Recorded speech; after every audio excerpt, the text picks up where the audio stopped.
Welcome to English unboxing. So, daily use English sentences. कपड़े सुखा दो. Put the clothes to dry. Put the clothes to dry. संतरा छील दो. Peel off the orange. Peel off the orange. आगे है चादर बिछा दो. Spread the bed sheet. Spread the bed sheet. दीवार पर सहारा मत लो.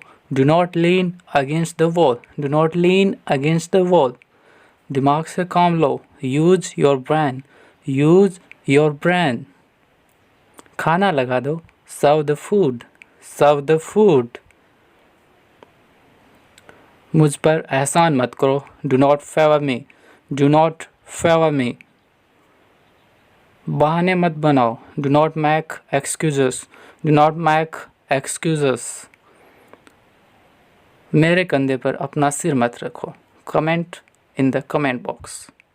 Thank you. Like, comment.